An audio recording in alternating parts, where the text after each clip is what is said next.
여러분 안녕하세요. 개그맨 조원석입니다. 2025년 9월 3일 수요일입니다. 오늘은 지난 2020년 7월 27일 월요일에 제가 썼던 일기를 여러분께 읽어드리도록 하겠습니다. 2020년 7월 27일 월요일, 어제 일요일 밤 10시쯤 잠자리에 누웠다. 눈을 뜨니 새벽 3시였다. 이럴 때는 더 누워있어도 잠이 오지 않는다는 것을 난 경험을 통해 알고 있다. 일어나서 씻고 블로그에 지난 일기를 올리고 유튜브 관련 일을 좀 하다가 4시 50분 집에서 나섰다. 평소보다 약 20분 정도 먼저 교회에 간 것이다. 기도 시간이 여유가 있어 좋았다. 요즘은 어떤 일을 하기 전에 늘 기도를 드리기 때문에 특별히 어떤 일을 잘 되게 해주세요 하는 기도는 또 드릴 필요가 없는 것 같다는 생각이 든다. 난 요즘 어떤 일을 시작하기 전 늘 기도를 드린다.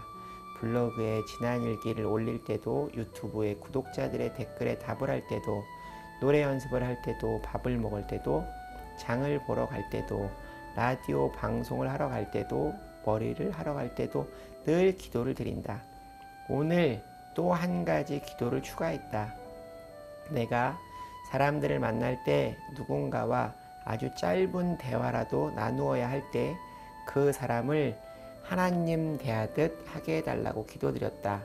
하나님 대하듯의 의미는 사랑과 좋아함이 밑바탕이 된 조심스러움 정도일 것 같다. 어떤 때는 차라리 말을 하는 것보다 웃으며 고개를 숙이는 편이 훨씬 좋을 때가 있다는 생각이 든다. 정말 좋은 사람이 되고 싶다. 하나님의 성품을 닮은 그리스도의 향기를 풍기는. 오늘 말씀은 조건의 목사님께서 주셨다. 조건의 목사님께서 주신 하나님의 말씀은 열왕기하 11장 1절부터 12절까지의 말씀이다. 아합 왕의 딸 아달랴의 정치적인 욕망으로 유다의 종교적, 정치적 위기에서 오늘 등장하는 제사장 여호야다의 활약으로 인하여 다시 유다가 회복이 되는 모습을 보여준다. 우상을 섬기고 온갖 악행을 자행하던 아달랴의 멸망과 살아남아있던 어린 왕 요하스가 왕으로 등극하는 이야기의 말씀이다. 이스라엘 역사에 직간접적으로 개입하시는 하나님의 통치, 하나님의 섭리를 오늘 말씀을 통해 알 수 있다.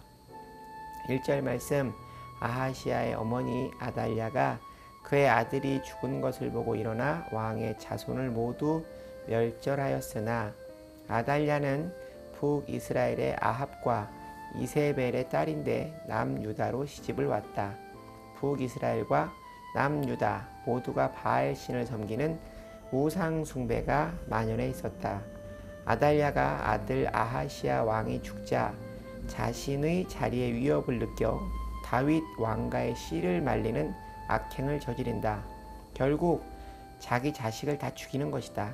2절 말씀, 요람 왕의 딸 아하시아의 누이 여호세바가 아하시아의 아들 요하스를 왕자들이 죽임을 당하는 중에서 빼내어 그의 유모를 침실에 숨겨 아달랴를 피하여 죽임을 당하지 아니하게 한지라. 여호세바는 자신의 어머니인 아달랴와는 다른 마음을 가지고 자신의 어린 남동생을 살려낸다. 그 후 6년을 숨겨 키우고 혁명을 일으켜 요아스를 왕의 자리에 앉힌다. 아달랴는 다윗의 언약에 예언된 메시아의 구속사적인 섭리를 거스르고 있다. 이 와중에 약속한 유다 왕족의 씨를 지켜주시는 하나님의 놀라운 섭리를 볼 수 있다. 남유다의 여호사밧 왕이 북이스라엘의 아합과 동맹을 맺으며 잘못된 결혼 정책을 받아들여 두 나라가 정략 결혼함으로 아합의 딸인 아달랴가 유다의 바알 신을 섬기는 우상 숭배를 만연시키는 장본인이 된다. 고린도후서 6장 14절에 바울은 이렇게 말한다. 너희는 믿지 않는 자와 멍에를 함께 매지 말라. 맑은 물과 흙탕물이 섞이면 결국은 흙탕물이 된다. 경건한 믿음을 지키며 살아야 한다. 왕자를 숨겨준 누이 여호세바의 남편 대제사장 여호야다가 요하스를 왕으로 만드는 일에 주도적 역할을 하며 혁명을 준비한다. 역대하 23장 말씀을 보면 여호야다가 일일이 레위인과 제사장들의 의견을 수렴하는 장면이 기록되어 있다. 그리고 그는 백부장들과 언약을 맺으며 군부의 도움을 받는다. 12절 말씀, 여호야다가 왕자를 인도하여 내어 왕관을 씌우며 율법책을 주고 기름을 부어 왕으로 삼음에 무리가 박수하며 왕의 만세를 부르니라. 여호야다의 목적이 의로움으로 많은 사람들의 의견을 모을 수 있었다. 갈라디아서 6장 7절 말씀에 사도 바울은 이렇게 말했다. 스스로 속이지 말라. 하나님은 업신여김을 받지 아니하시나니 사람이 무엇으로 심든지 그대로 거두리라. 내 개인적인 생각으로 아달랴는 정말 미친 사람에 가깝다 생각한다. 그런데 그가 그런 행동을 할 수 있는 것은 하나님의 뜻을 거스르는 악령이 쉬어 악의 도구가 됐기 때문이라는 생각이 든다. 흔히 우리가 어이없는 실수를 하고 뭔가에 씌었던 것 같다는 이야기를 한다. 내 안에 악의 영이 나를 다스리지 못하도록 철저히 관리해야 한다. 오직 말씀과 기도로 하나님을 만날 때 나의 죄를 비춰볼 수 있으며 그 죄를 그때그때 회개함으로 악의 영에게 잠식당하는 나를 막을 수 있다는 생각이다. 정말 조심해야 한다. 다행이다. 이 아침 영적으로 깨어 있어서 감사합니다. 사랑합니다. 사람들이 왜 자신의 이익을 위해 죄를 지을까 생각해 봅니다. 그것은 아마도 하나님의 주권을 인정하지 않기 때문이 아닐까요?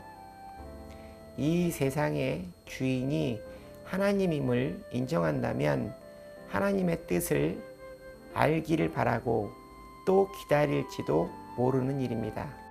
또 하나는 지금의 충실한 삶을 살기 때문이 아닐까요? 하나님의 심판의 때가 있다는 것을 안다면 두려운 마음에 조금 더 망설이지 않을까 하는 생각을 해봅니다. 영적으로 깨어서 하나님께서 내 삶과 이 세상 만물의 주인이시며 또 반드시 하나님 앞에서는 심판의 그날이 있다는 사실을 기억하며 오늘을 살아가는 원석이가 되기를 바랍니다. 오늘 일기는 여기까지입니다. 여러분 오늘 하루도 주님과 함께 동행하는 행복한 하루 되시기 바랍니다. 슈! 여러분 주님께 돌아오세요.